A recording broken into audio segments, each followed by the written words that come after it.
Kia ora, my name's Erskine and I'm here with Brent McFerran. Brent is the W.J. Van Dusen Associate Professor of Marketing at the Beatty School of Business at Simon Fraser University in Vancouver. And he's been with us at the University of Canterbury for the last 3 or 4 weeks as part of the Erskine program. The Erskine program allows us to bring in scholars from all around the world to spend a little bit of time teaching, but also allows us to learn from them and gain a little bit of their expertise while we're here. So Brent, welcome to the University of Canterbury. And I just want to spend a few minutes asking a few questions about you and the work you do and you as an academic as well. My first question to you, and sort of thing that we ask everyone that's been in New Zealand for 30 seconds or more, how have you found your time in New Zealand so far? Oh, it's wonderful. It's been a great place to spend some time with the family, met some great colleagues, and met some new faces, both inside and outside the school. Beautiful scenery, beautiful country, and delighted to spend some time here. That's a good answer. No, we're happy with that. You're accepted. So going on to you and your career, I don't think any kid grows up wanting to be a marketing professor. I think my earliest memory is when I was 6 or 7 and I wanted to be a shepherd, and now I'm in marketing myself. When did you decide you wanted to be a marketing professor or a marketing academic? Right, yeah, I didn't grow up with that notion either. I think I kind of backed into it. As a student, I sort of decided what I didn't want to do, and eventually landed on becoming a marketing professor. The story behind that: I was a student, an undergraduate student, and I looked at the jobs that were available, at least to someone like me. I wasn't particularly excited, and then I realized that wait, graduate school, you can even get paid to go to school, and I can just continue to do this. This is phenomenal. So I contacted some professors that I was taking classes from. One of whom was Darren Dahl, who was teaching me, and I applied to a number of PhD programs, none of which were in marketing. I applied to mostly strategy and economics programs, and I got rejected really from all of them. Thankfully, one school, that was UBC, I had applied to their strategy group, and they had sort of walked my application over to marketing, and maybe he belongs better over here. I was really fortunate that they did that, and with a little bit of encouragement from Darren, I managed to get an acceptance into that program, and that's the story. Really thankful to have spent the time there. Yeah. Yeah, so Darren, I mean, this segues nicely into my next question. Darren is obviously a huge influence in your journey and your work. How do you maintain that sort of relationship with an advisor? I mean, he's extremely well known, well published, amazing servant to the field, and you're clearly following in his footsteps very closely. How do you foster that? How would you encourage other PhD students or even young academics to carry on? Well, Darren's fantastic, and I met Darren. Darren actually taught me marketing research as an undergraduate at the University of Manitoba. So we go back, before I even began my doctoral studies. It has been a great privilege to work with many great people in the field, and part of doing what I do is because of any success I've had is attributed to the great people I've worked with, and certainly Darren is top of that list for me personally. I try to work to the speed and pace and encouragement of those around me, and so someone who's really encouraging and someone who returned emails quickly, someone who returned drafts quickly. I try to return drafts, to the speed of those people around me, and so when I'm working with someone, certainly when I was very junior, I was like, okay, they're working hard. I have to make sure that I work hard to not let them down, and I still feel that way. But now I feel that way when I'm working with people who are more junior, perhaps even to me.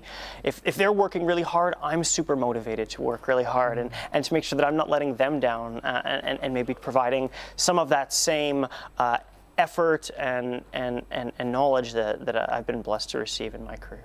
Very cool, very cool. And so aside from Darren, are there elements of other people that you try to mimic or you feed off? Are there other people that really inspire you or have encouraged you along the way? I had a fortunate of working with Carl Aquino a fair bit at UBC as well. So he different style than Darren, but also very prolific and very successful. Many of my senior colleagues at Michigan during my time there were great, and my current colleagues as well. I've learned a lot from each of them because people have different styles, and so maybe one bit of advice I've had for students or those starting out is to work with different people, because there are senior people who still get their hands dirty and analyze data. Then and there are senior people who haven't opened a statistics file in years, and everything in between, and that doesn't correlate with productivity or success or anything like that. It's just an opportunity to learn big picture as well as maybe more nitty-gritty stuff from the different tools and elements that people have and have used successfully in their careers. For sure, for sure. So going on a little bit though, this Darren Dahl style that you're trying to emulate, the quick responses, the work hard, work long hours, it's got to be tiring. What motivates you? What keeps you going? Because I mean, as successful as you've been, I'm sure you get rejected occasionally from journals. I mean, what keeps you motivated? What keeps you going? Well, I certainly get rejected all the time, and I love what I do. So I think that's certainly what drives me on a daily basis is to go and complete projects.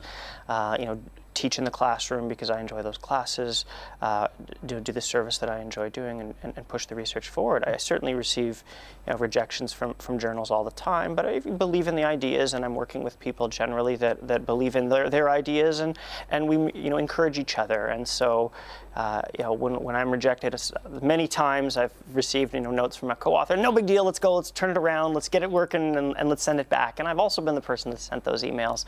So finding a system for you both to feel some bit of reward when things have gone well.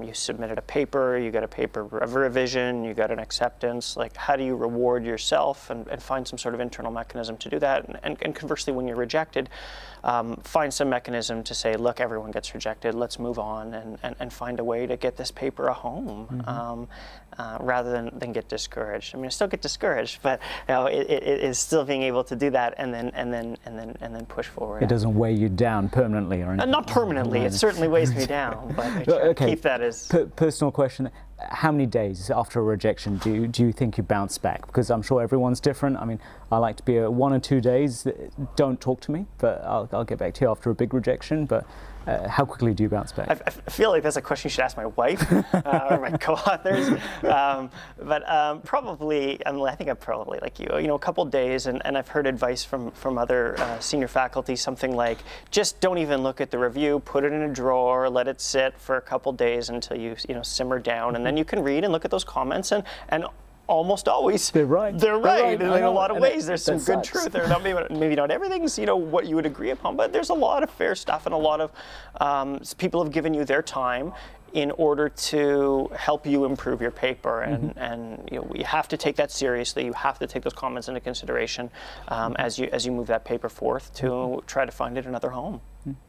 Very cool. So talking a little bit about your work in particular, a lot of your work has a very pro-social bent to it. It has this feel of how can we do work that maybe is a little bit edgy, but also very focused on how can we improve people's lives, improve people's health. What drew you into that line of work? I mean, what got you into that area? It's definitely not as easy maybe to explain or sometimes even publish compared to this typical strategy, shareholder value sort of work. So, I mean, my work, I've always just tried to pursue ideas that are interesting to me, whatever those look like, and some of those certainly have a more pro-social bent to them than others, and I try to focus on an idea or a marketplace phenomena that I think is interesting, and then try to pursue that. I do think that journals or outlets are receptive, maybe more so than ever, to work that does make a difference to consumers, to firms, and also to policy. So I'd certainly encourage anyone doing work in that area to just believe in your work and continue pursuing what you're excited about, because there are definitely outlets and lots of like-minded scholars out there. Very cool. You gave a talk with our faculty a few days back, talking about your data in particular and what it means to have good data. A lot of people talk about your work and it's typified as having very good data. What for you, if you could summarize in 30 seconds or so, as opposed to the full-hour lecture you gave us, what for you really makes good data, or what drives you to find data? Right.